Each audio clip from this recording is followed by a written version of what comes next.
ये जल आंदोलन की टीम के द्वारा जो जल क्षेत्रों में अवैध रूप से अतिक्रमण हो रहा है, जिसमें गाजू की, भाकेड़ा का बांध, जितने और अपने नटनी का बारा जो जल क्षेत्र हैं, उनमें जो अतिक्रमण है उसको लेकर के हाई कोर्ट में एक PIL अनूप दायमा जी के माध्यम से, जल आंदोलन के माध्यम से दायर की गई थी, जिसमें माननीय उच्चतम न्यायालय ने आदेश दिए हैं कि जिला कलेक्टर्स को निर्देश दिए हैं कि वो तुरंत सरकार अब्दुल रहमान के तहत जो सर्वोच्च न्यायालय का आदेश ऑलरेडी हुआ है उसके तहत उस इम्प्लीमेंटेशन करके इन अतिक्रमणों से जल क्षेत्रों को मुक्त कराएं और 1956 की स्थिति बहाल करें और अब्दुल रहमान की जो केस है उसकी इम्प्लीमेंटेशन अविलंब रूप से की जाए। उसको ध्यान में रख के उस आदेश की कॉपी और वो सूचना हम जिला कलेक्टर महोदय को देने आए थे और वो दे दिए।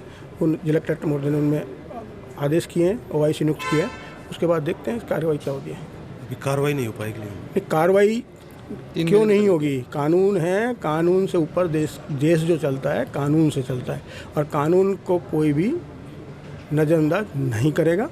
ऐसा ये सरकार कानून से ही चलती है और पूरी कानून से चलेगी और कानून के तहत ही हमने ये PIL दायर की थी, जिसमें ऑलरेडी सर्वोच्च न्यायालय आदेश दे चुका है। इसी के तहत सब जगह कार्रवाइयाँ हुई हैं। कल भी बीकानेर में भी एक कार्रवाई इसी के तहत हुई है, एक सरोवर को मुक्त कराया गया है। इसी तरह के अलवर के जितने भी जल क्षेत्र हैं उनके लिए कमांड रूप से एक आदेश है। लेकिन इंडिविजुअल हम ये गाजूकी नदी के जो प्रकरण था उसको लेकर के गए थे, उसमें उन्होंने संयुक्त रूप से आदेश दे दिया है कि सभी जल क्षेत्रों को मुक्त किया जाए। बाकी हमारे अरुण दायमा जी जो रिट पिटिशनर है, अनूप दायमा जी बताएंगे। अलवर क्षेत्र जो कभी पानी से लबालब था और इसमें कई नदियाँ, कई नाले, कई तालाब, हमेशा सरोवर भरे रहते थे, लेकिन अतिक्रमणियों द्वारा जगह जगह पर अतिक्रमण करके सारे नदी तालाब को सुखा दिया गया है, जिसके कारण आज पूरा अलवर जिला डार्क क्षेत्र घोषित हो गया। लोग पानी के लिए त्राहिमाम कर रहे हैं।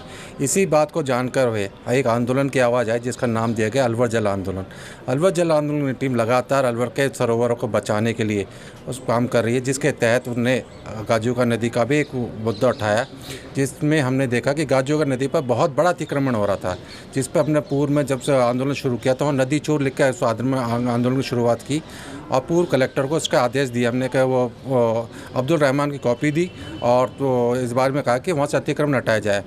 कलेक्टर ने SDM के तहत में एक कमेटी गठन किया जो वहाँ पर अतिक्रमण हटाने गई, लेकिन भ्रष्टाचार में लिप्त अधिकारी और ना काम करने वाले प्रशासन ने उस काम को पेंडिंग रख दिया, उस काम को ना करने की इच्छा की और उसमें लगातार कई तरह की टीका टिप्पणी भी करके उसके फाइल को बंद कर दिया।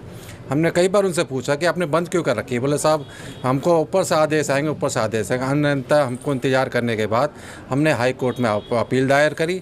हाई कोर्ट के माननीय जज साहब ने इसमें आदेश दिया कि श्रीमान जिला कलेक्टर अलवर को पाबंद किया है 3 महीने के अंदर कि वो इसका अतिक्रमण हटाए।